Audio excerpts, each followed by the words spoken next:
yo, it's your boy Ancient Albatross here again with the Cypher Unlimited crew, -1 unfortunately. No Dean tonight, he's off taking care of some personal business. But yeah, we got the ever lovely Spiggs 18 or Anthony. And just as a quick reminder, if you haven't already, be sure to follow us here on Twitch, subscribe to us over on YouTube, and check us out on the Anywhere Door, which is a new streaming platform on Moonbeam where MCG kind of help it get off the ground, and they are trying to gather as many MCG content creators as they can over there. So yeah, if you're looking for more MCG content, that is the place to be.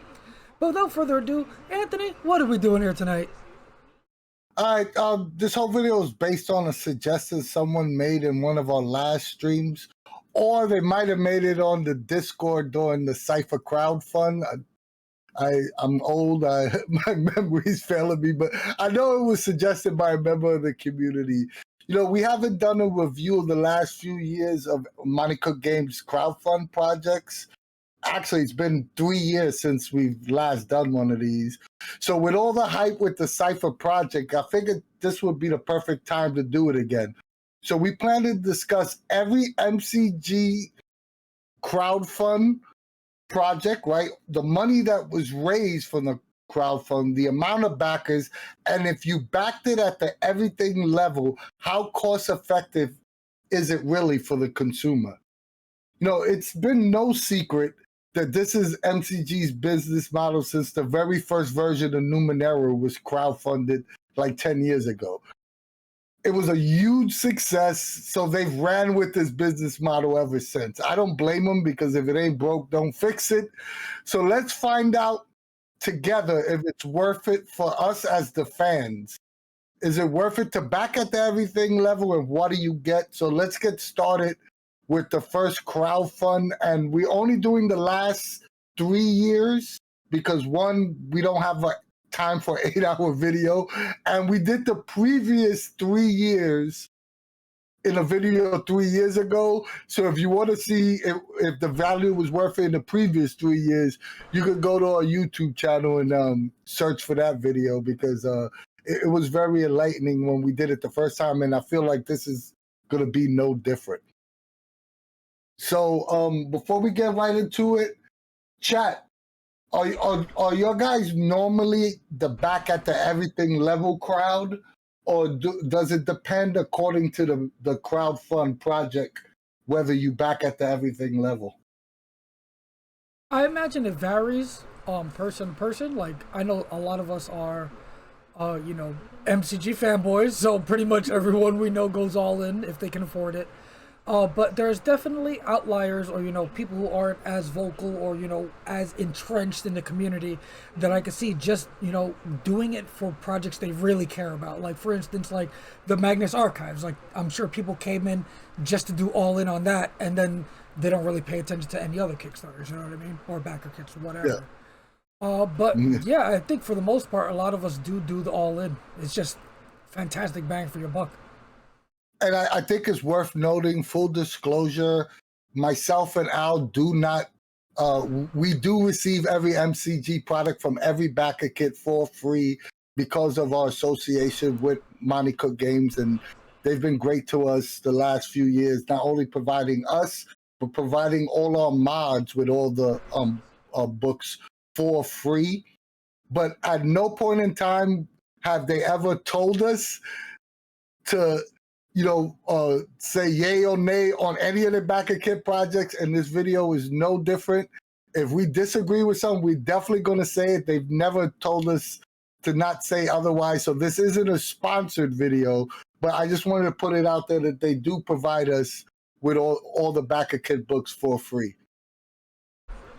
Yep, definitely nice of them. Did you want me to dive in here with the first one? Yeah, the first one, just go over what the first one was, when it was released, and, you know, let's give the basic numbers. Yep. All the stats you got there, yep. But yeah, we are going back in time, all the way back to March of 2022. And they started out that year of 2022 with Old Gods of Appalachia, which is definitely a very, very popular one. They netted entirely, you know, from the whole campaign, $2,097,820. There were 15,064 backers, pretty a lot. And yeah, the everything level pledge was at $190, and the total product value for that was $520. So for that 190 you paid, you got $520 worth of stuff. And All right, yeah, hold on. Let me just add a couple of, and this is going to apply to every single one of these, right?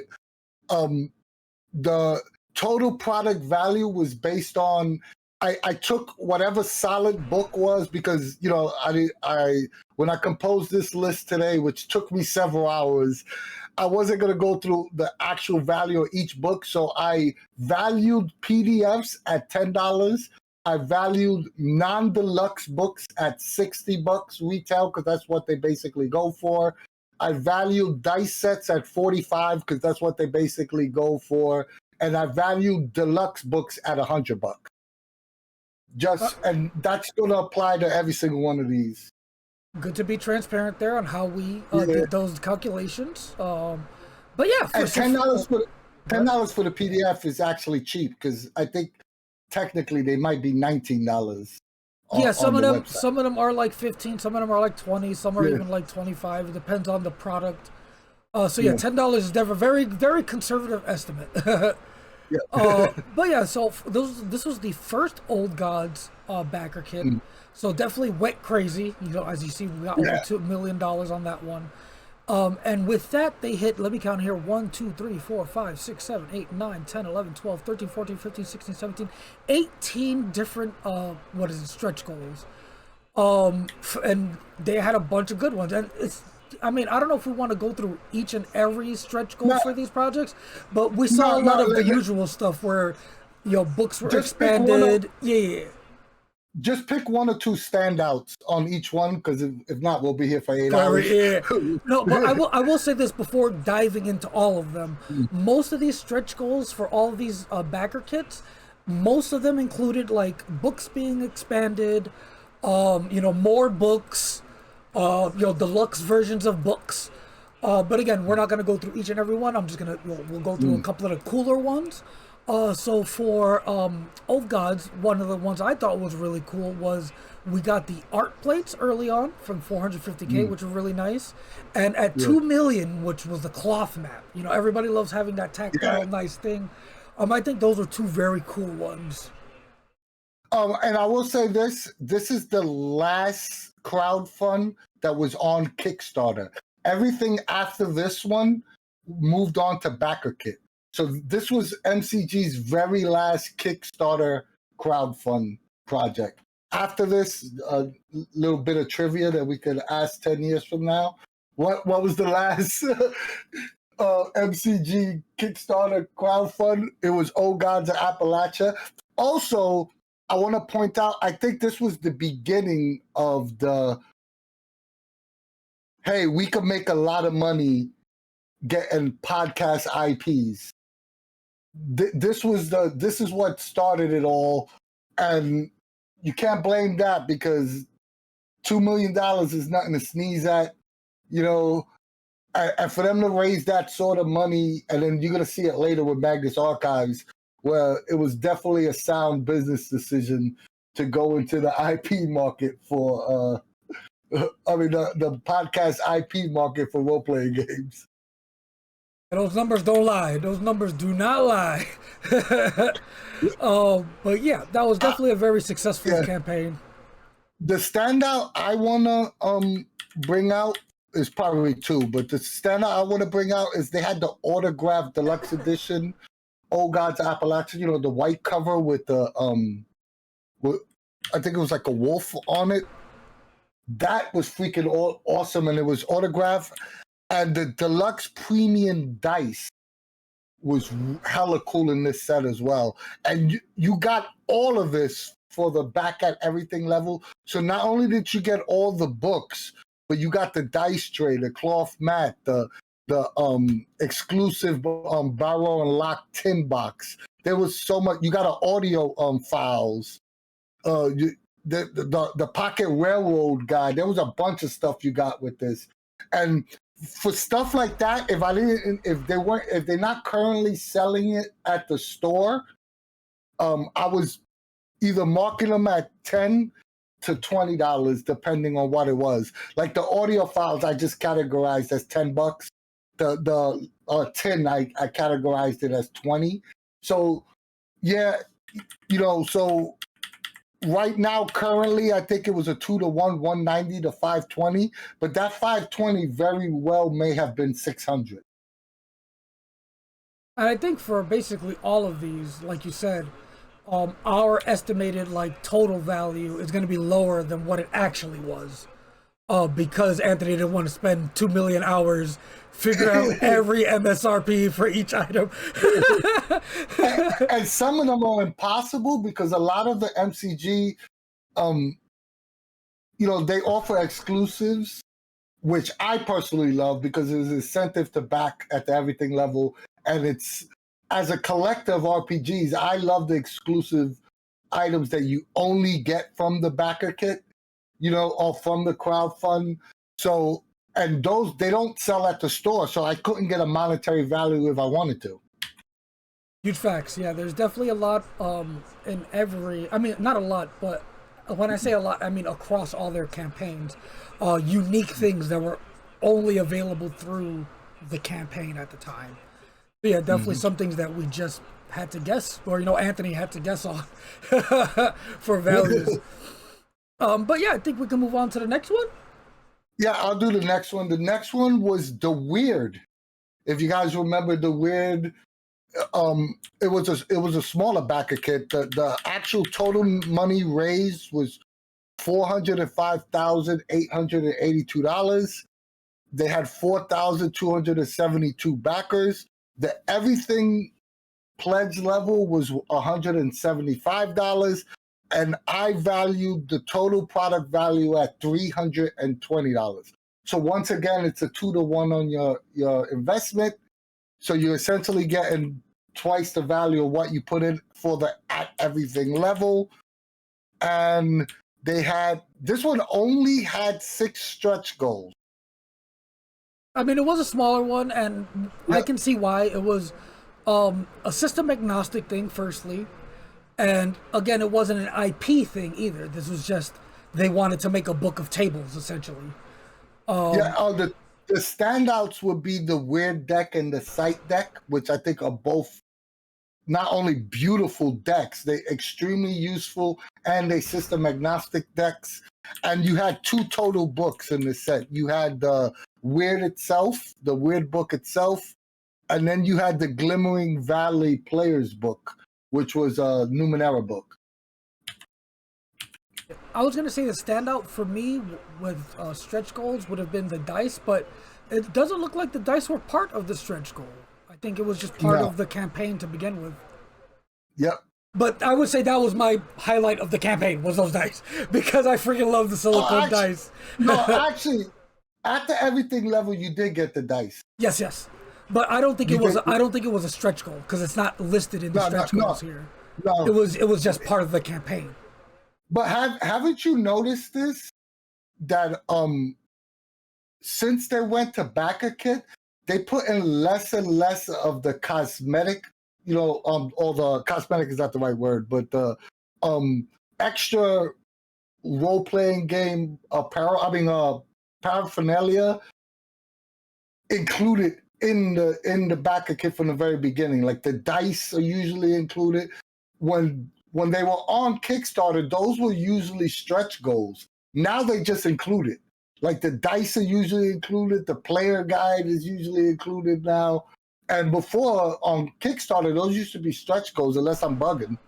I think you're about right on that because even when we were getting, the stuff from MCG, as they've been generous, I believe at least with Old Gods, being the one in most recent memory that had dice involved and was on Kickstarter. I didn't get those dice. I don't own those dice. I think if I do have them, I got them way after the fact, like at a convention. I was like, hey, I don't have those, and they gave them to me. But I didn't get those as part of the campaign. So you might be right on that. You didn't get the. I mean, you got the weird No, dice the though. weird 'Cause I ones I know did. Yes, I did get those. I'm yeah. talking about old guys. Not only did I get the weird dice, I bought 2 more sets at They're so good. GameOCon. They're so good. Yeah, dude. I told you I lost my D20 at GameOCon, right? That's what made me buy 2 sets. What, the weird one? Yep, I It's pulled because it's it out. bouncy. I pulled it out to show it to someone, and I went to roll it. It bounced, and we literally could. We were looking for it for like 10 minutes. We couldn't find it. So someone at GameOCon cleaning up after the count found a cool D20 that I lost somewhere in the MCG playroom. That's so funny. Because again, if you haven't rolled those silicone dice, they are bouncy. Like those are bouncy ball like style dice. Like you need to like know where you're rolling them when you go to roll them, because they will bounce out of a tray or whatever off the table. Like I love them. And before we move on to the next one, this is I think it's also worth noting that this was one of the cheaper at everything levels at $175, because initially it didn't have many extras except for the 2 books, the dice, and I believe that was all you really got. Or the 2 books, the 2 decks, the dice. Oh, we also forgot, they also had the PDF of the Numenera token. I mean the Numenera standees, wasn't it? It was Yeah, they did. It was STLs, I believe, of them. Yeah. Yeah, you got STLs of minis, and then there were stretch goals to make more, I believe. No, there weren't stretch goals to make more. No, but they were definitely included in the campaign. Like there were STLs. Yep. And you also got those STLs when you backed at the everything level. Yep. All right, so you want to do the next one? The next one was actually a pretty cool.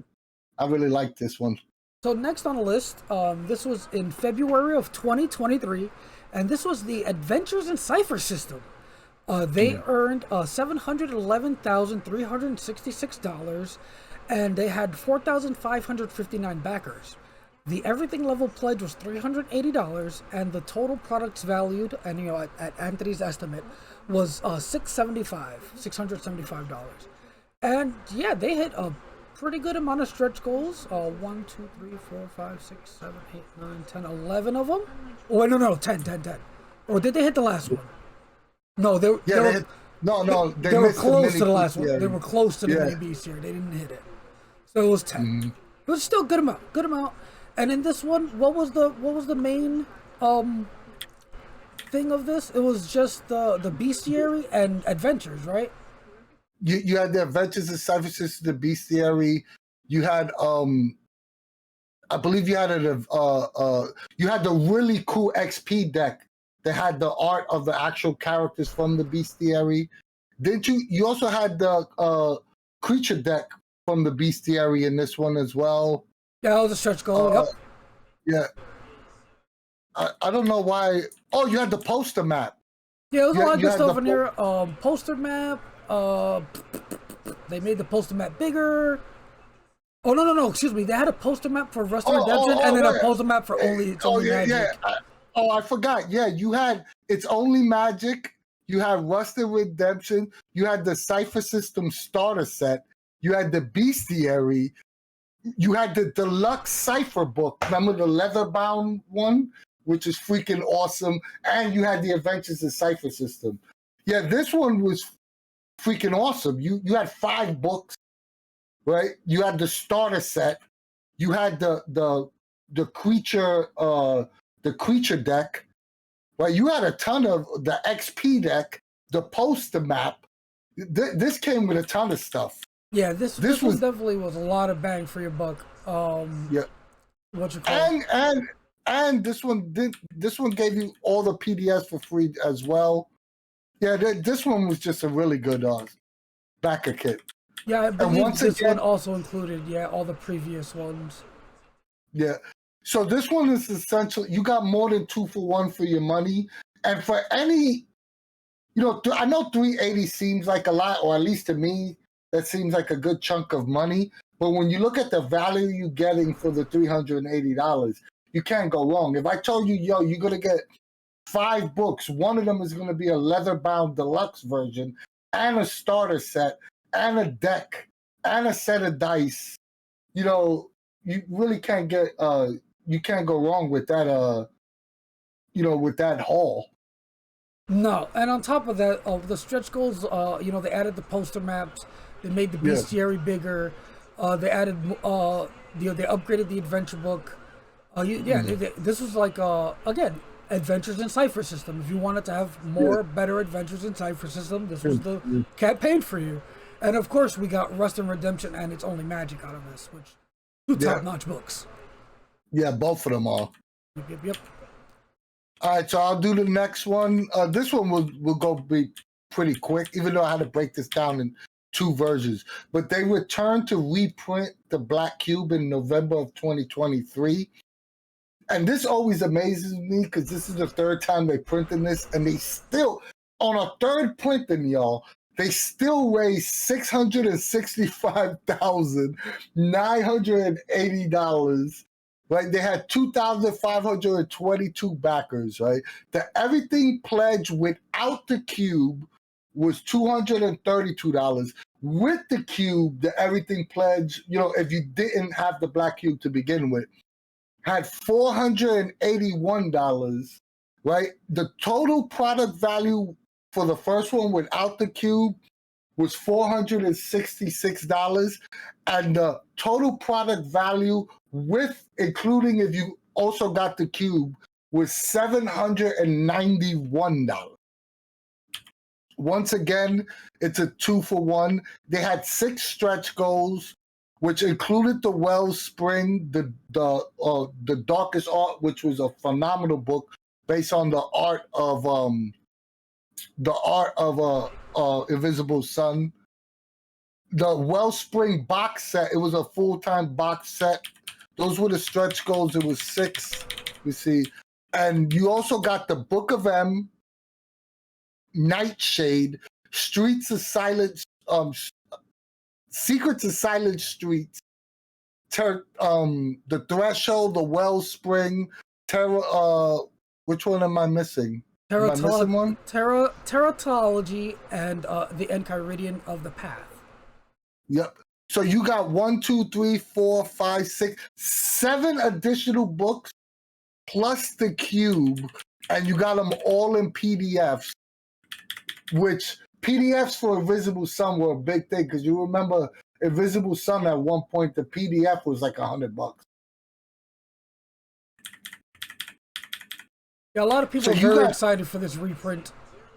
Yeah, so you got 7 books and a cube for $466. When if you just purchased the Black Cube was $300. So for an extra $166, you got 7 additional books. Pretty good. That's ridiculous. And it amazes me because I believe this is the 3rd printing of the Invisible Sun, and they still raised almost $1 million. Isn't it just the 2nd? I don't know if they've done 3 total. I'm not sure though. You might be right. I gotta double check. I think they've only done 2 printings, but again, I could be wrong. But even for a 2nd printing for a luxury item like the Black Cube, it's still, it's still hella good. Yeah, no, it was definitely worth, good bang for buck, and especially if you want it, even as just a, like Dissonant was saying in the chat here, like a collector's item. Like, a lot of people buy these things and just hold on to them. Like, I have my, mint condition Black Cube sit down, like, because again, this is a premium collector's type deal. Like, yeah, so definitely good bang for your buck. Yep. And basically another 2-for-1 deal. I think when we did our first video, the original Invisible Sun Cube, I think it was our most profitable as a everything backer. It might have been a 3-for-1 deal. I don't remember. Quite honest, that was too long ago, but it definitely was a good, even better bang for your buck. I think they just really wanted people, to get in on it. You know what I mean? It was their first foray into something like that. Mm-hmm. So then next, unless there's anything else you want to say about Black Cube? Nah, I mean, I think everyone pretty much knows. Black Cube, I mean, Invisible Sun is basically, I think that's the Mercedes-Benz of role-playing games. It's definitely a luxury item, especially if you're buying it from the Cube. And they alleviated that problem in one of the later Backerkits, and we'll definitely talk about that. But I also feel like, and I could be wrong, and it's just my personal opinion, but I think the Cube, out of everything the MCG makes, Invisible Sun is the acquired taste game. Either you really love it or I wouldn't say not a fan, but you tend not to not play it. So it's either you love it. You don't see too many people on the fence on the Cube one way or another. I mean, I'll be fair, I haven't played it, so I can't even say one way or the other. Maybe that's I'm the guy who's on the fence because I haven't played it, so I don't know. But yeah, next on the list here, and this was in September of 2023, we got the Magnus Archives, which was their next big, cross IP thing. Yeah. They got $2,027,997, 11,622 backers. The everything level pledge was 349, and the total product value was 665. And this was an amazing one. Like, you got so much cool stuff in this one. Like, oh my god.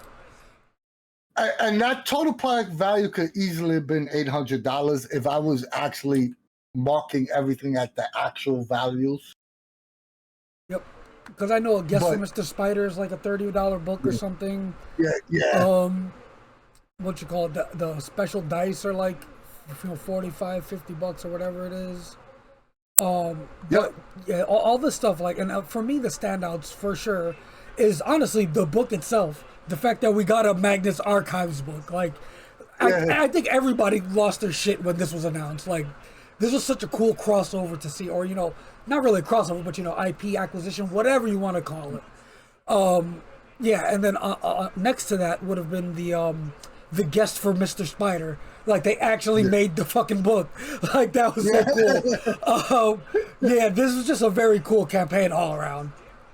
Also, too, it's worth mentioning, they also revisited the autograph deluxe edition copy, which, me personally, I still keep all those sealed in plastic. I never opened any of the autograph deluxe versions. I'll just, look through the regular version. But to get, you're going to get the basic copy, and at the everything level, you're going to get the deluxe version that's autographed, which is super cool. I mean, you also get the play mat. Oh, this play mat was ginormous. You remember the play mat that you got for the Backerkit exclusive play mat? It's sitting in my closet. It's like double the size of a regular play mat. It's like the size of, and I doubt anyone has played this game. Sorcery, which is a trading card game.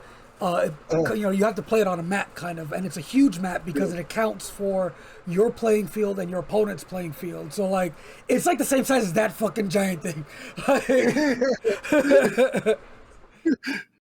But yeah, this is a great one. Oh, God. I was also going to say the Lightner book plates. If anybody know the importance of the Lightner books, like those were awesome. The dice were awesome.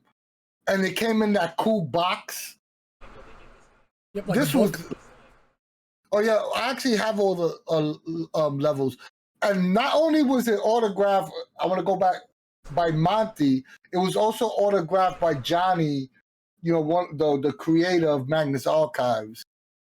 Yep. Right? You also got 5 character portfolios, 5 player guides. You got the GM's campaign journal in print. The play mat. Oh, the Magnus Archive prop set. It came with a whole folder full of crap. Not crap, but you know what I mean, right? You got the character, then you got everything in PDF. Yeah, this was a huge bang for your buck. And again, it was Magnus Archives. Like, this was a banger. This was just a banger campaign all around. There was even audio assets they made. I believe they put them on cassettes. That was like the sign up to be notified reward was the cassette tape. This is just such a cool campaign all around. And you know what's weird about this? That the first stretch goal was 700K. This was when they were still doing monetary stretch goals as opposed to backer levels. And they only hit 8 stretch goals doing it that way. So maybe there is some credence to doing the Backerkit level, the Backerkit number opposed to the money number. I don't know. Either way, this campaign still did over 2 million, just like the Old Gods one. So it was a mega success, like huge. And again, well received because we got a lot of new members, in the community who weren't necessarily Cypher players before, and they are now because of the Magnus archives. Yeah. All right. So the next one was Knights of Old Dust and Neon, and it was August 2024. They raised $372,670. They had 2,403 backers. The everything level pledge was $240. The total product value was $455. So essentially almost 2-to-1. And this gave you Neon Rain, High Noon and Midnight, Gunslinger Knights. And they had only 6. This is the first one where they did backer numbers. They only had 6 stretch goals. And you got, just so I'll go over the highlights. You got Neon Rain in print and PDF, of course. You got High Noon at print and PDF, of course. You got Gunslinger Knights at print and PDF, of course. You got the zine, which was Wanted Hex Still Alive. Then you got the Cypher System Deluxe dice set, and that was the metal dice, the real nice dice. Remember, it was like the high-end luxury dice. It was like $60. And you got the Deluxe GM's Campaign Notebook. So yeah, it wasn't a bad stretch goal. I mean, it wasn't a bad haul.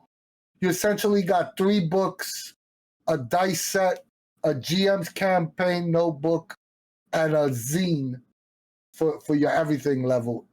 Everything in print and PDF. And let's not forget that deck of playing cards. That was the first stretch goal, which would be my standout. I love me some playing cards, and this one was very cool. It was themed after the book and the setting, whatnot of High Noon and Midnight. So yeah, very cool. I don't know where my deck of playing cards is. Come to think of it, I gotta find them. This is what happens when you have too much stuff. I know I have. I don't know where the hell I put those things. After the stream, I'm gonna definitely go start looking for those. Yeah, but what do you think of this overall one? Now, this is a cool one. It gave us 2 great settings. It gave us a setting book, which we haven't seen in a long time. I don't even remember what the last setting book. I mean, not counting the IP settings like Old Gods and Magnus Archives. Yeah. We hadn't seen a MCG unique original setting since I don't know when. And again, not counting the White Book mini settings, like a full ass setting book. Yeah. Yeah, and Gunslinger Knights is hella cool. It is. It's very cool. Yeah. I'm a sucker for all the white books, so I was excited for this when it came out. All right, you want to do the next one now? Yep, and the next one here we got in August 2024, and that was the Anywhere door, which I mention at the beginning of almost every stream these days, or YouTube video, whatever. It earned 18,285. They had 520 backers, and the everything level pledge was 120, and the total product value was 220. And this was a little unique for them. This wasn't a campaign. It wasn't a book campaign. It wasn't they weren't making a product, so to speak.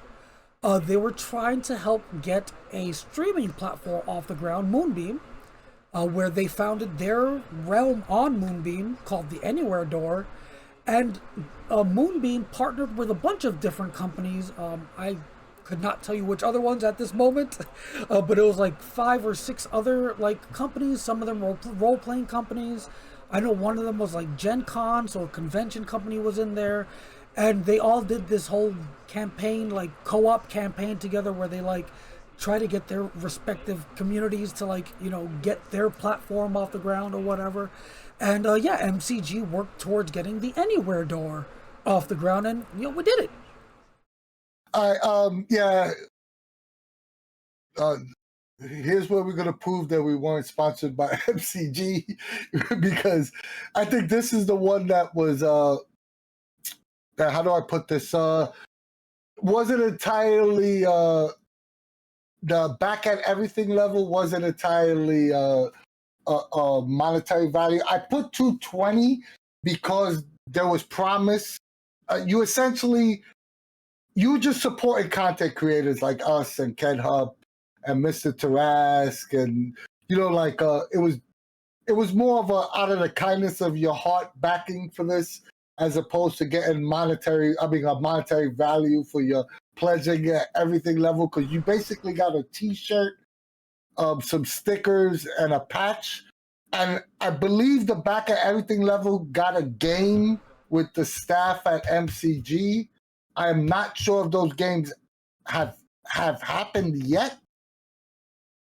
So I valued it at $220 because I had a hard time valuing, hey, what's a game worth playing with the MCG team? So I settled on $150, right? Because I didn't know what to value it at, right? So it could be, to somebody that might be $500. To somebody they would not want to play it at all. So, and the T-shirt was $40, right? The stickers and the patch probably $10 combined. So, at $125, I'm not sure what the actual value. I'm not sure if I valued that correctly. So yeah, this might. Hey, what's up, Jason? This might be the one that you might not get your full bang for your buck if you backed at the everything level. Monkern in chat makes a good point. It will depend on the game and the players and GM. I will say this though, since it's MCG, all of them, they would be one of them would be the GM. That wouldn't be an issue. Like, they're all stellar GMs. I'm positive of it. Like, you wouldn't get a bad GM from the MCG staff. But what you're saying about the players and the game itself, 100% accurate. Because again, you paid for this game night, doesn't mean that everyone else at the table, players, not the GM, are gonna be good players. You know what I mean? Like, they might feel entitled and act bratty or something because they paid to be there or something. You know what I mean? So that one, again, that's a very good point. Like, that value could be shit, like, because you had a shit game, or it could be like way more because you had a great table, great time. So yeah, that's a super valid point. The other thing I would say is that most people back this not necessarily for what they were getting, but they were backing it for supporting a new platform that MCG was taking a chance on.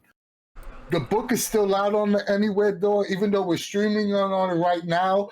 I think it's a hella cool concept, but if we're being entirely honest, it does need to grow a bit further and get a bigger, broader audience to make it not only financially viable to streamers like ourselves, but for Monte Cook Games as well. Because if your platform, if the overall platform isn't big enough to sustain a bunch of people streaming simultaneously, it might not be worth it anyway. But it's new,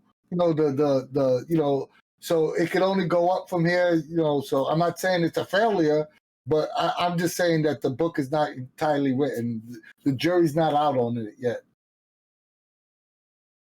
That is a fact, and I will say this just as an end cap on this, because we didn't say out loud one way or the other.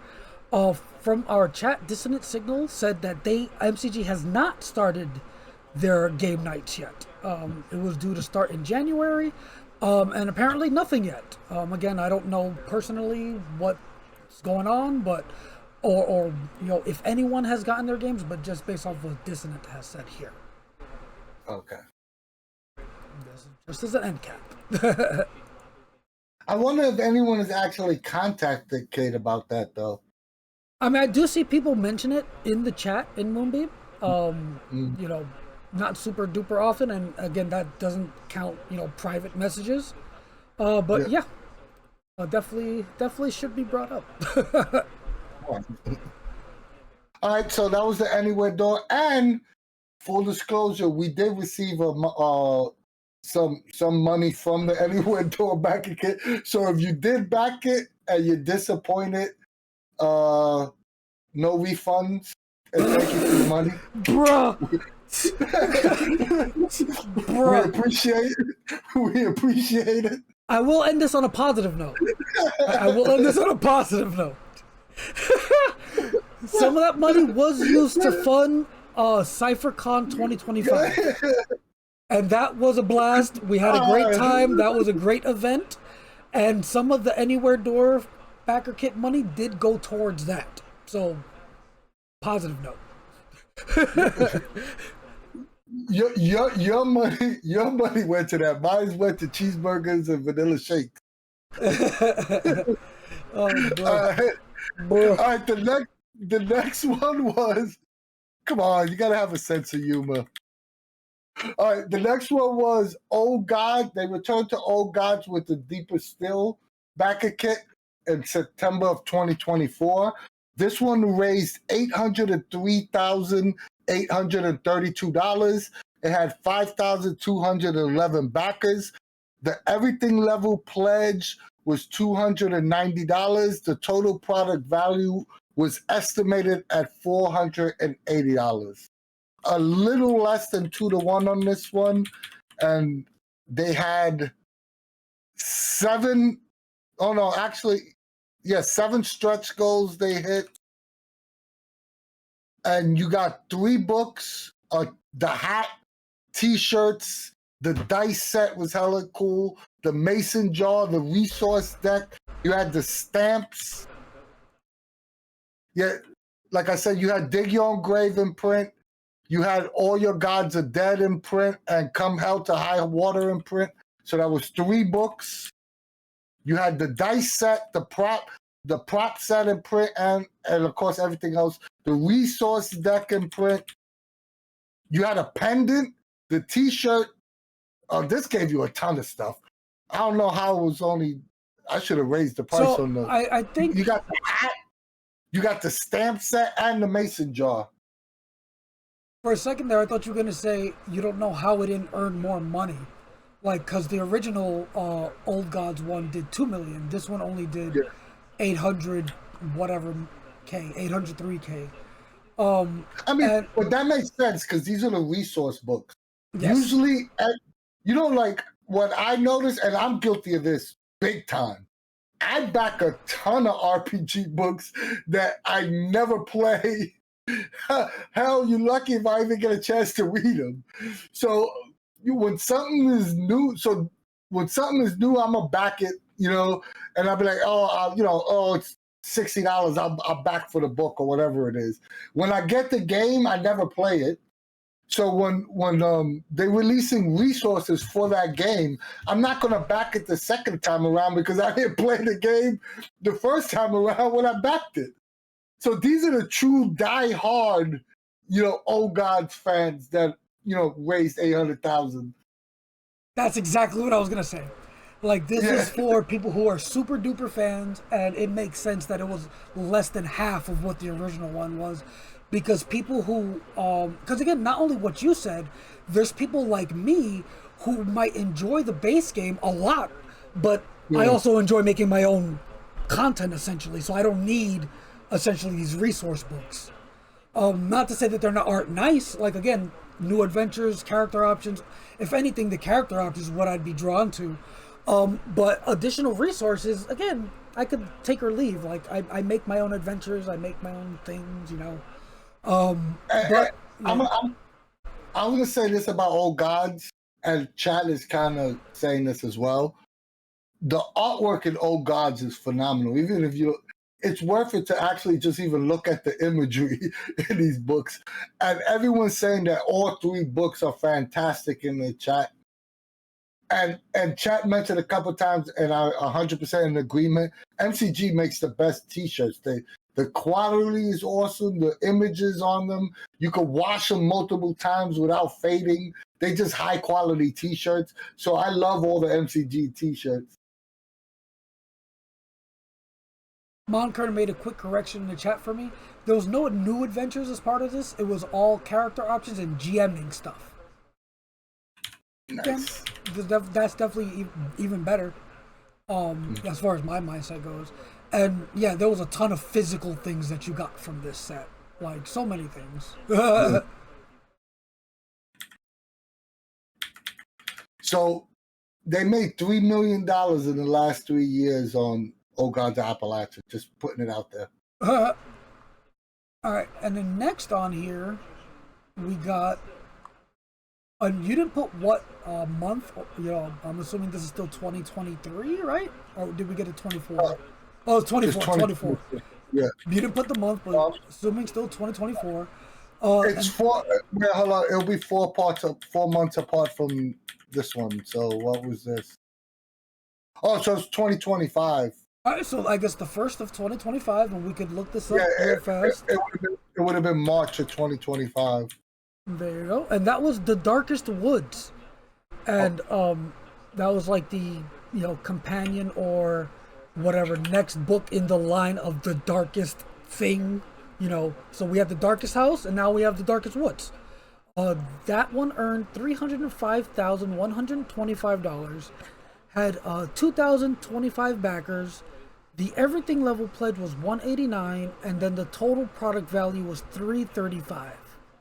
I want to correct that. It was October of 2024. So that means that these two came out almost right after each other. Pretty cool. September and October. This one had great stuff. If you aren't, if you don't know what the Darkest series is, it's a book that's like a living setting, so to speak, I guess. I don't know what a better way to put it. Like, it's a system agnostic, and I think it has its own kind of system in it, and you can bring other characters from other games into it. Like, it doesn't matter what game system you play, there's conversions in the Darkest books to make those characters work within the Darkest House or the Darkest Woods. And it's a very big horror setting. And it's super cool. It was first a digital only thing, like a app. They turned it into a physical book, and they did a great job of it. And the Darkest Woods returned to that. There was a physical Darkest Woods book. Also an app, though. It was also an app. Oh yeah, yes. They did both again. Yes.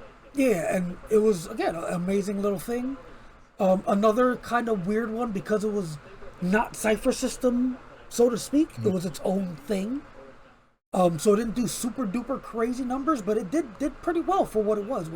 305K for their own unique thing. Like, I don't even know what you call the Darkest series of books. Like I guess it's like a living setting where you can bring characters from other games to be trapped there. It's very cool. It's very unique. The Darkest Woods has not released yet. It hasn't? No. Dang. I don't have the Darkest Woods. No, the Darkest Woods hasn't released yet. I mean, as an asterisk, I haven't... Go ahead. It should be coming out soon, though.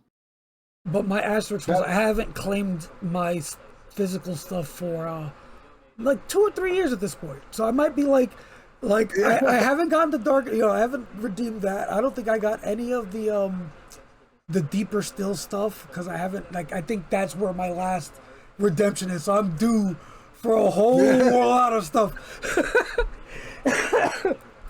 So you essentially get the Darkest Woods hardcover book, you get the Darkest Woods app, you get the Darkest Woods a digital art book, you get a physical handout set, you get a physical token set, you get a broken tarot deck set, you get the premium dice set, and you get an autographed copy of the expanded edition, autographed by Monte Cook. So you got 9 different items for your everything level, and 3 of them are physical books, plus the app itself, which is like $100 value. So that's what brought us to Let me see what the final 335. You definitely got a So lot of just nice stuff. yeah, I mean, they all, like I said, we're fanboys, but like, there's always good stuff in these what is it, stretch goals. Like they always make the thing better. They like the tarot deck, like they didn't have to like make like why. Yeah, I love the ideas they have for the physical stuff. They end up including, right. They always yeah, have and good ideas for that stuff. the tarot deck looks hella awesome. Also, this is also worth mentioning. I think this was the first crowdfund that they started allow you to break your payments into 4 monthly payments. I mean, 4 separate payments as opposed to paying it all at once. I could be wrong, but I believe this is the first one on Backerkit that allowed you to do that. It might have also been Backerkit made that option available then. Not that MCG necessarily said, "Hey, now you can pay in installments."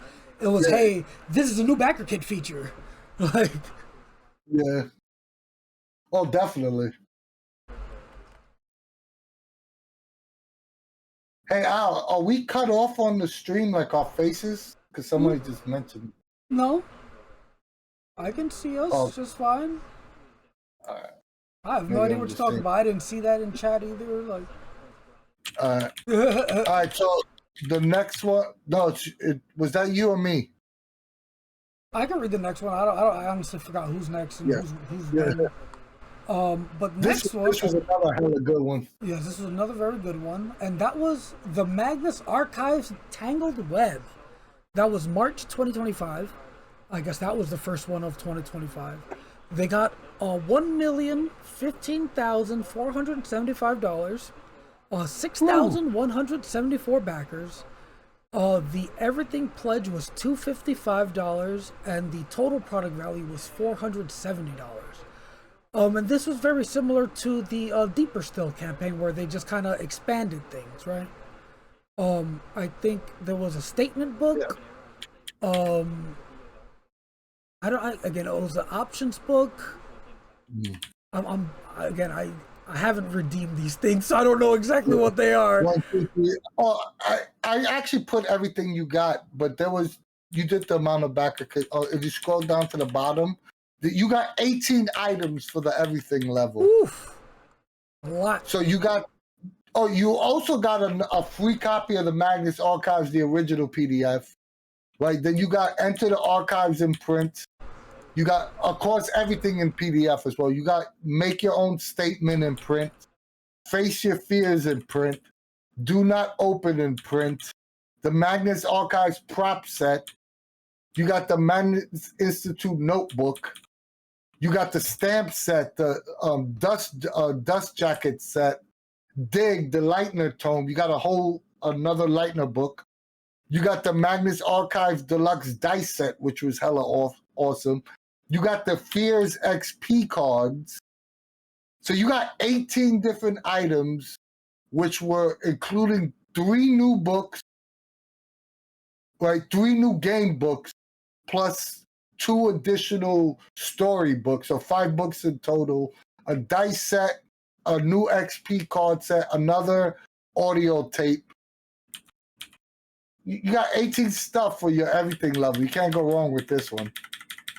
And for fans of Magnus Archives, they're the 2 standout things like that I really liked. And again, I haven't actually redeemed them, but in theory, I really liked them. The Leitner dust jacket set, super cool, amazing. Yeah. And the Dig book, the Leitner, like they made another Leitner tome, like a guest for Mr. Spider, and I don't want to spoil anything, but that book is amazing. If you know the Magnus Archives, you know what's in that book. It's cool, and I love that they made those things. And like always, the dice sets are just beautiful. Yes, they always do a good job with those deluxe dice. All right, so then in June of 2025, we had Invisible Sun Electric Indigo come out. And with this, they raised $300,613. They had 2,014 backers. The everything level pledge was $287, and you had an estimated value of about $400. They hit. Let me see how many stretch goals they hit. They hit 9 stretch goals, and this was essentially building out a more affordable version of Invisible Sun. Right, so you got the Invisible Sun Indigo and print, the box set. Right, you got the Electric Sun and print. Right, you got the Electric Sun and print, the Invisible Sun smaller box set, which I think I have one somewhere around here. Could possibly show. Right. Then you got what else did you? Oh, you got the Visley companion book in print. You got a set of keys, the Wicked keys. You got the Testament of Suns. You got 2 prop sets, a character token set. That's everything you got for. So I think it was a total of 12 items for your back at everything level, and you had the more affordable version of the Invisible. 14 items you got. And correct me if I'm wrong, and again, you're saying it more affordable, but I think the better way to put this, and again, affordable is the right word, but to make it more clear, this is essentially, and again, you can correct me if I'm wrong, this was a cubeless version of Invisible Sun. So you essentially got a playable version of Invisible Sun without the 30-pound box of accessories. So you got a couple books, you got digital versions of the things. And I still think you got the hand, though. I never opened my box, but I still think you got the hand. There were a few physical things still, but it wasn't that 30 pounds of accessories. You know what I mean? They trimmed it down. And it also didn't have all the secrets that you had in the original Black Cube. Right, this is a trimmed down version of Invisible Sun for people, again, who either didn't want the very fancy, Mercedes Deluxe Edition, or who couldn't afford it, right? This was a way to make people who wanted to play Invisible Sun, but because let's be real, the Black Cube was kind of pricey. So this was a way to let people who couldn't really afford that get their foot in the door and play Invisible Sun. Yeah, and it's beautiful in its own right. Yes, and I also think that this, from a marketing standpoint, I could see this version of Invisible Sun in Target and Barnes and Nobles, and because it's more visually appealing. Like, you can't put a black cube in Target. Like, nobody's gonna know what the hell it is. You know what I mean? But this version could go in Barnes and Nobles, Target. It's a lot easier to sell. That's super funny. They just walk in the store and they see like 5 black cubes just stacked on each other, and it just says Invisible Sun, and the fuck am I looking at here? So it's actually better for box stores. Like, they can actually sell it outside of their website and Amazon. I don't even think the Invisible Sun ever. Did the Black Cube ever make it to Amazon? No, right? I doubt it. I don't really look at Amazon for role-playing stuff, though, I'll be honest. I know it was on eBay at one time when it was out of print. Some people had it. Anything could be on eBay. Yeah. Some people had the original cube on eBay for like $1,000 when it was out of print. Yeah, people really wanted that. People who missed out, collectors, they wanted that deluxe. Yeah, like I said, there's a subsection of TTRPG people who don't play the games. They just fucking buy these very fancy collector's editions and they just have them. Like, look at my collection. And then we have the last one on our list, right? Unless I'm mistaken now. No, this should be the last one. I don't think we haven't gotten past this one yet. And honestly, it's the most exciting one on the list for me. Well, I think for probably most people. And that is the new Cypher campaign, which came out September 2025, just a little while ago. They made $1,025,264. They had 5,576 backers. The everything level pledge was 279, and the total product value was a whopping $1,200.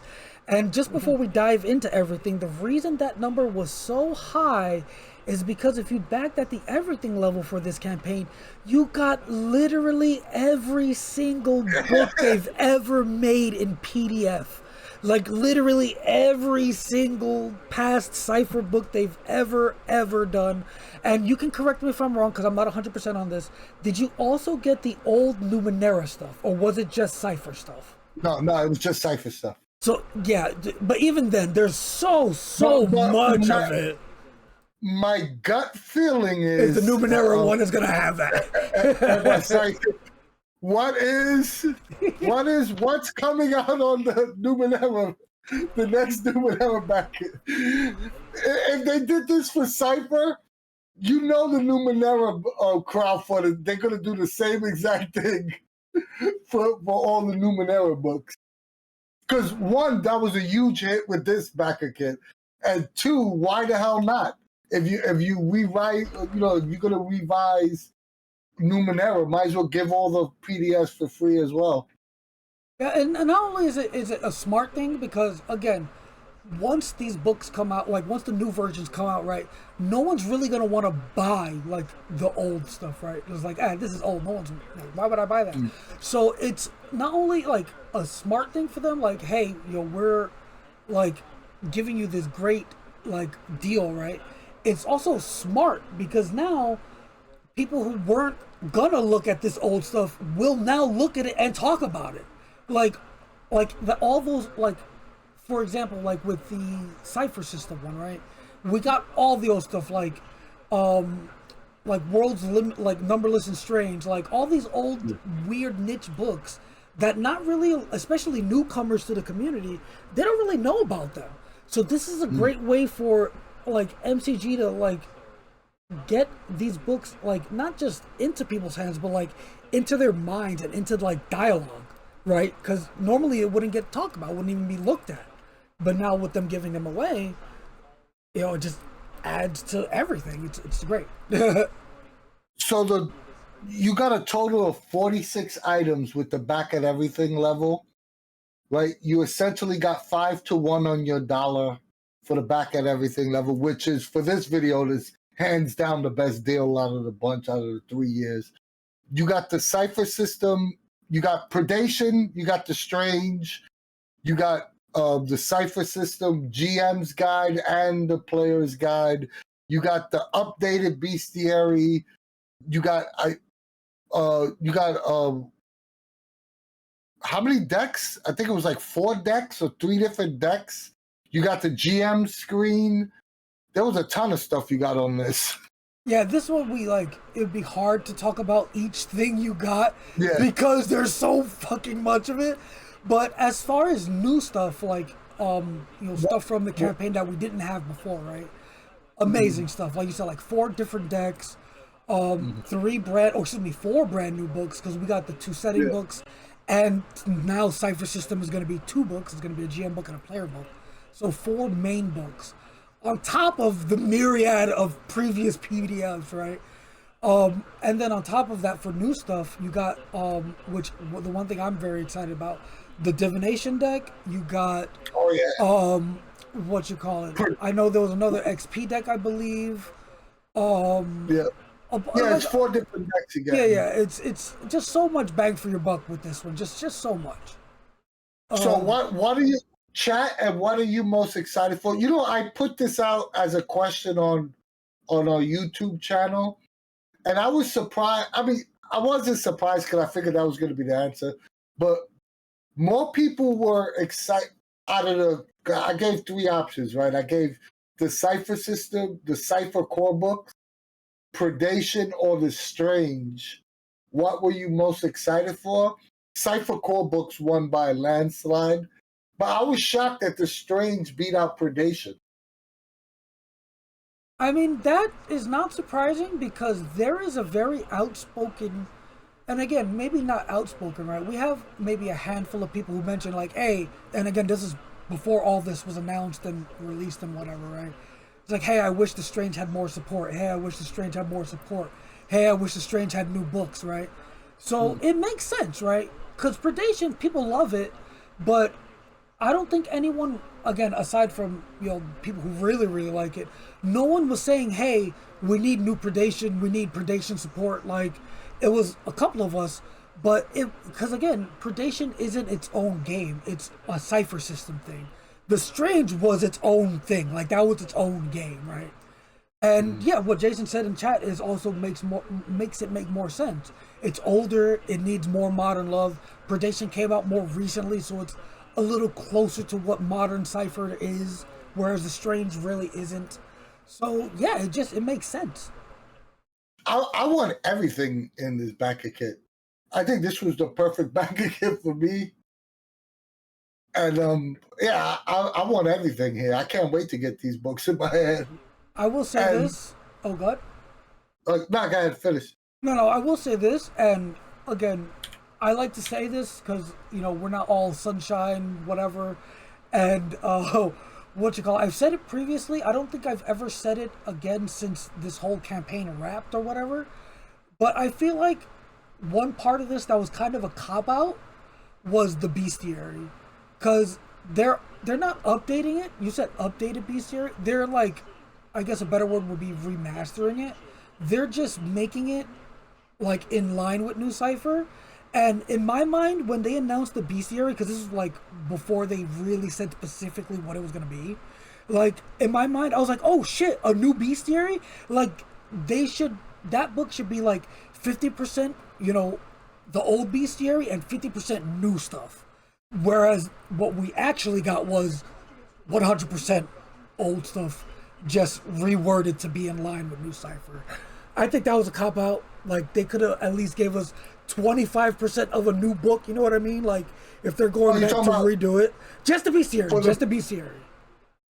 You're talking about for the bestiary in particular, right? Yes, because with the bestiary, they specifically said they're not making any new content for it. It's just being rewritten to be in line with New Cypher. Whereas if they're going to revisit the bestiary and make it part of this new thing, add new shit, bro. Like, I know, again, it's a lot of work and whatnot, but like, why include it in this new, brand new thing if you're not making new content for it? I understand that they're like making it in line with New Cypher, but that could have been like, there's going to be a section in that for, converting old Cypher. Like, it could have just been that. Just make a PDF like of that if you're going to include the bestiary.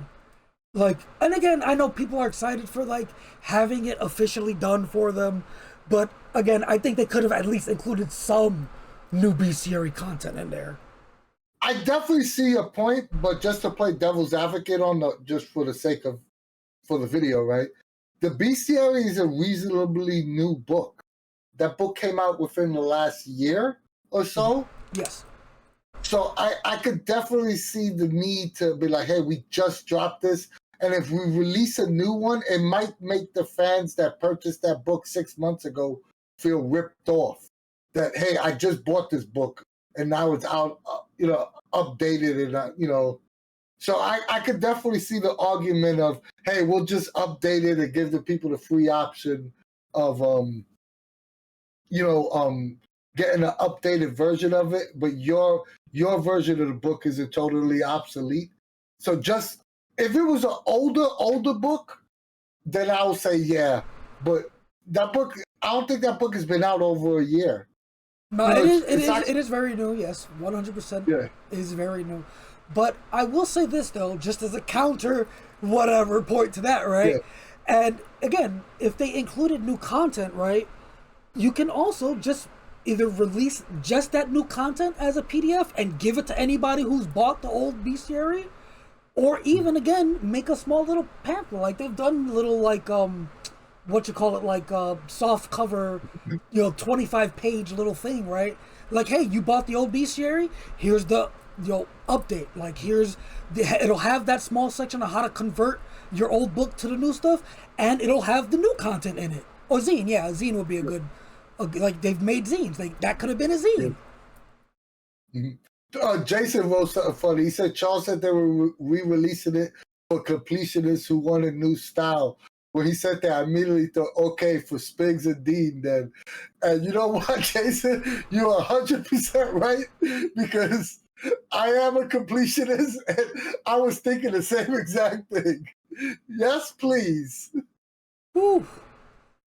But nah, overall though, like again, and again, that's a very minor nitpick for a very majorly positive, great campaign, right? Like the fact that they didn't add anything new to the bestiary, you know, it's a shrug, but it is something I felt about this campaign, so I wanted to say it. But overall, this is amazing, amazing campaign. If I'm being honest too, the one thing that I think that this campaign should have had, and it goes in line with the same bestiary, because I think it should have had a starter kit. If you changing and I've been saying no one agrees with me, but screw it, I die on the hills by myself all the time. But I still think you can't change the rule set without having a new starter kit. Like starter sets are like the foundation for pretty much, you know, and you change the rule set and you don't have a starter set. They should have put a new, or at least update the original starter set to go with the new rules. I 100% agree with you on that. And if they were going to do what they did with the bestiary, like just convert it and not make any new content, they should have did that to the starter set instead. Like that would have made more sense to me. I mean, I guess to you too, because you know you're saying that. Yeah. But either way, though, like that's super valid. Like now, the old starter set is not going to teach the rules as it is now. Like, and again, I can see them putting one out eventually because it doesn't make sense to not have a current starter kit. But it should have been part of this. Yeah, and I'm someone that doesn't need a starter set. I'm just saying that it just makes sense to have one. And I see in chat's he said it shouldn't have been crowdfund. I'm not saying that that would have been a major point. Jason said they should just release it. I think that we've known enough MCG that they don't release anything that isn't associated with a crowdfund. So it could have just been added on, like in the very beginning of the backer kit, like, hey, this is coming in this set, and adjust your price numbers to include that, you know? Like, I agree with you. It shouldn't be a stretch goal. Actually, it could have been a stretch goal. Like, I would have complained about it being a stretch goal. Well, wasn't the bestiary a stretch goal? The updated bestiary? No, I just checked. It wasn't. It's here. It's in our notes. I put the stretch goals. I'm looking now. Yeah. No, it wasn't. Oh yeah, it was just part of it. Yeah. So they could have did the same exact thing for the starter set. Man, I feel like that was announced as a stretch goal at some point. I don't think it was just part of it. Maybe I feel like that was one of their, like, you know, like towards the end they were like, we need to get, you know, this many backers, and I don't know. Maybe I'm wrong. Maybe I'm just misremembering. No, this was taken directly from the. Ah, okay. Updated bestiary is all-in only reward. Okay. All the more reason to back at the all-in level. All right, so at the end of the day, this is definitely the best bang for your buck out of the entire 3 years, without a doubt. But now let's go into the important numbers. Al, you ready for this? The last 3 years of Backerkit, Monte Cook Games has raised a total of $9,752,351 over the course of 3 years. So my question to you is, and my question to chat, do you think, one, do you agree with this business model? Is this a sustainable business model? Obviously, it's a sustainable business model. But is this a sustainable business model for consumer to support? And do you think that backing at the everything level is beneficial at the end for consumers like us? I mean, obviously the business model works because, you know, people keep backing it and they keep making money, right? That's the whole thing, right?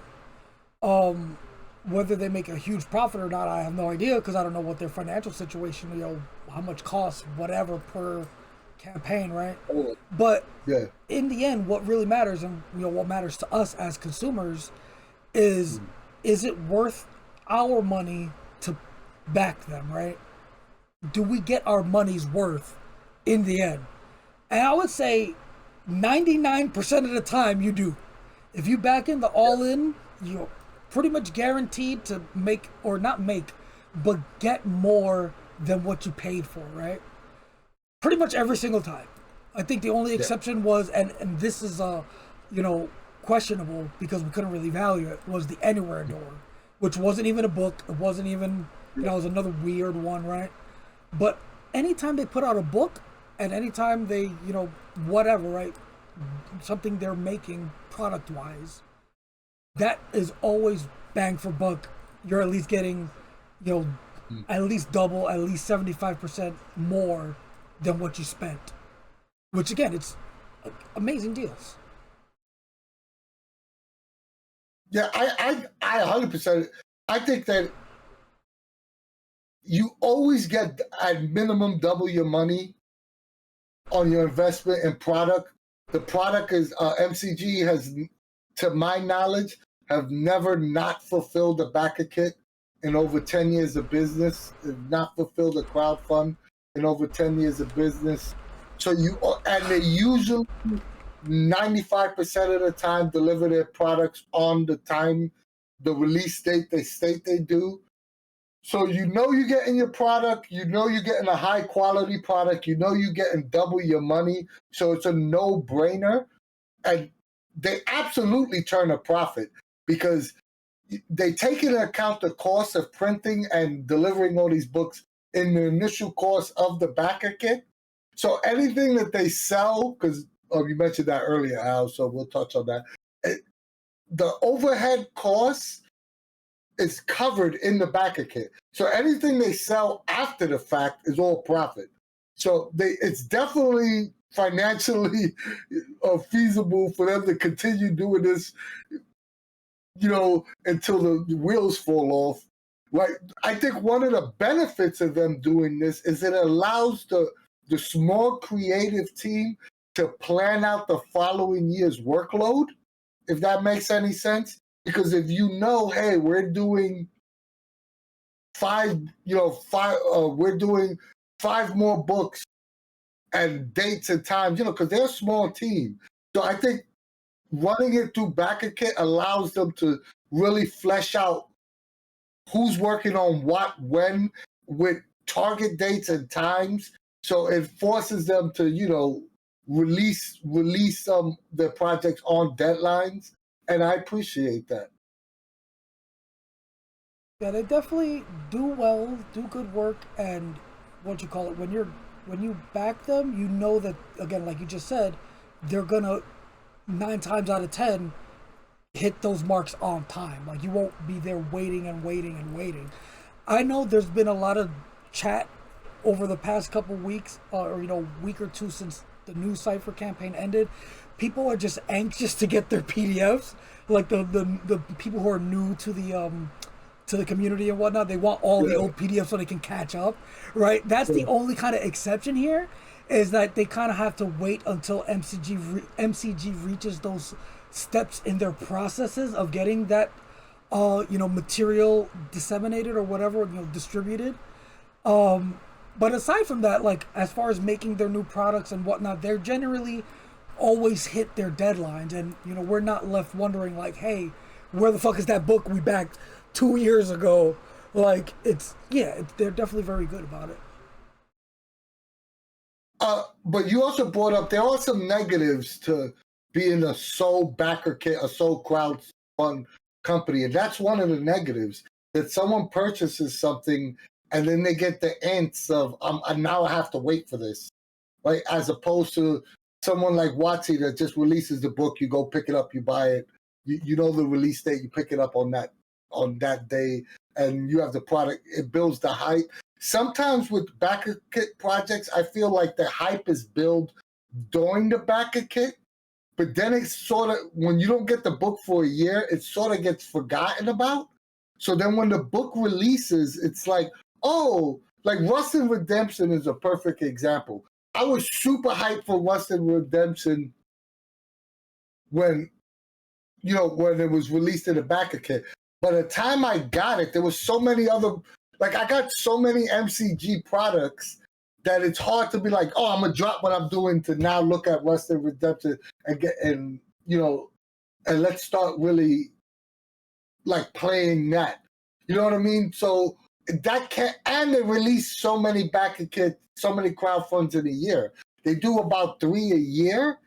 So you kind of get overloaded with, hey, we have all these products coming out that you actually, unless you're, like the 18-year-old me that could game all day long, the adult in me, I don't have time to play all these games. Sometimes I'm getting a book, 2 or 3 books a month from them because there is so many crowdfunds happening.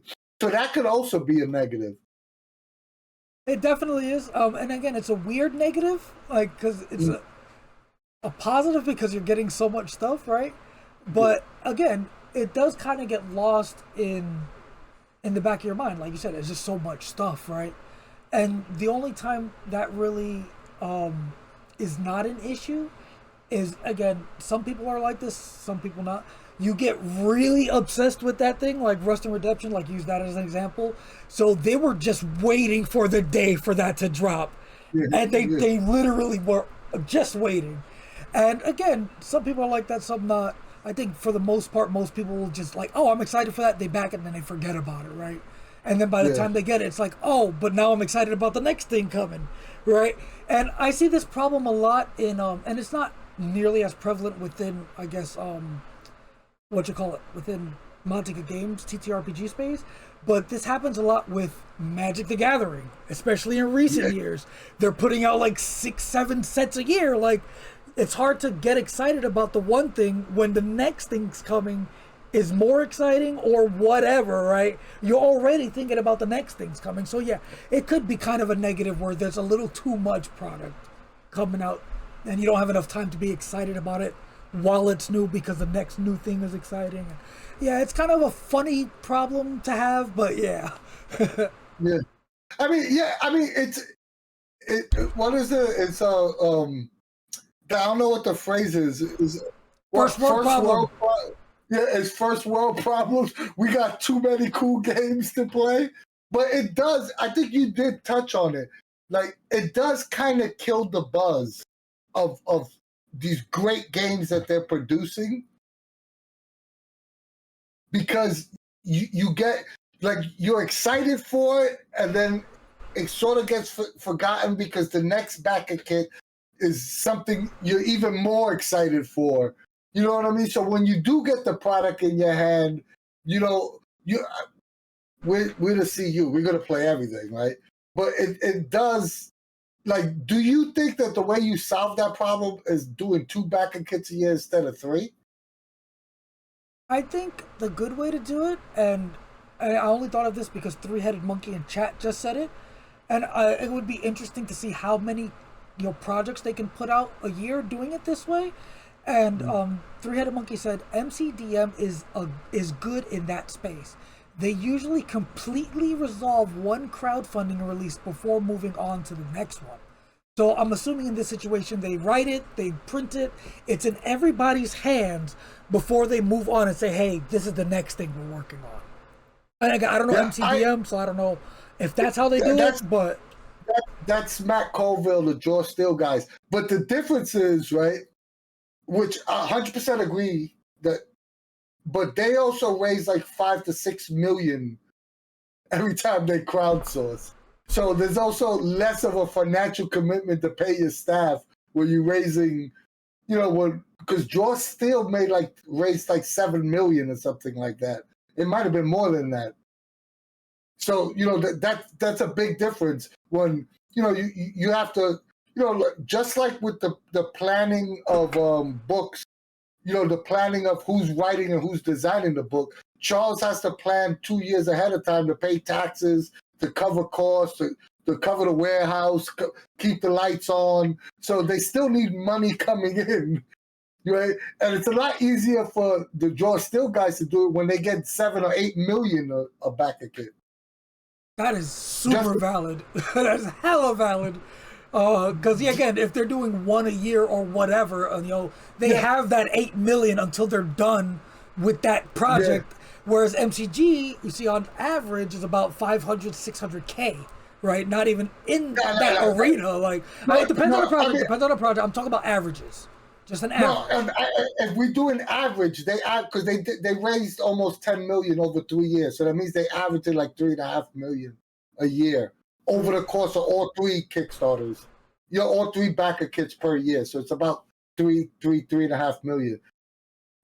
Draw Still raised like 7 or 8 million on one project, right? It's still double, almost double what MCG does in a year.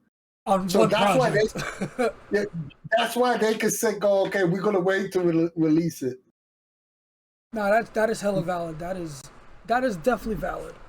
But I mean, it's kind of hard to combat this situation because, again, like you said, they need that income to keep doing what they're doing, and us as the consumer, especially as fanboys. I guess the downside or, the negative on us is that we just have too much stuff to look at, which again, first world problems here, like, But it could affect their business model. Like, it could affect the saturation of the market, the spreading yourself too thin, like the old TSR problem. Too many splat books eventually means that you don't have you splintering your fan base amongst all these different settings. And that's something that I'm curious to see about in the future with MCG, if that's going to affect them in any way or not. Don't get me wrong, I'm going to be a fanboy for life, and it's probably, it's not going to affect me, but we're not that audience. We're going to support regardless. It's those people that won't support regardless that they have to keep, But I think and this is kind of getting off tangent for what this video is, but I think what their overall possibly goal is, right, is they know us, us as in fanboys like us, will pretty much back always, right?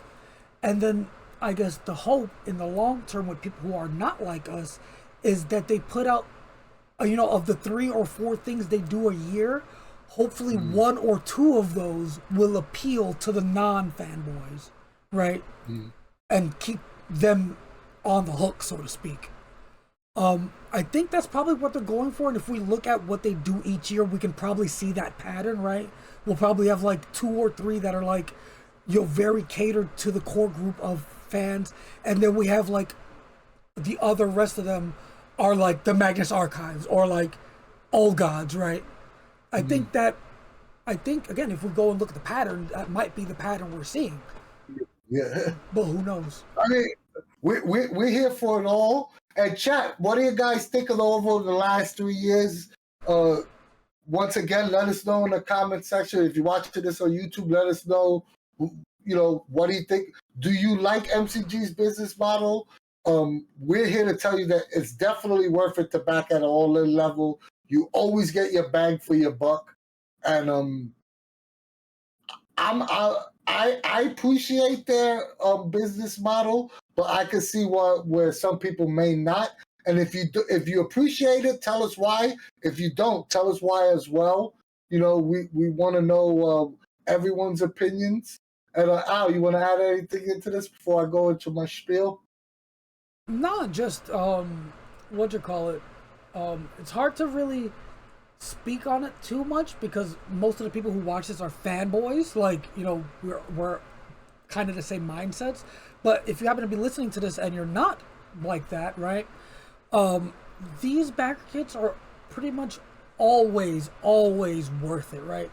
If you're kind of inclined or kind of interested in the main thing of the Backerkit, like the main setting book or whatever, right? The main product being made, you will always get like so much worth for your money if you do the all-in, right? Even if you're like even tangentially interested in the like misc things involved in that campaign, right? It's almost always worth it to back it all in, because again, if you don't even want to keep it, you could eventually sell it and make money, right? Some people just buy these collections and eventually sell them, right? Even if you might not like everything that's included in a campaign, you might like one of the books in that campaign, you can keep that one book and sell the rest, and again, amazing bang for your buck. Like, it's a win-win. Totally agree.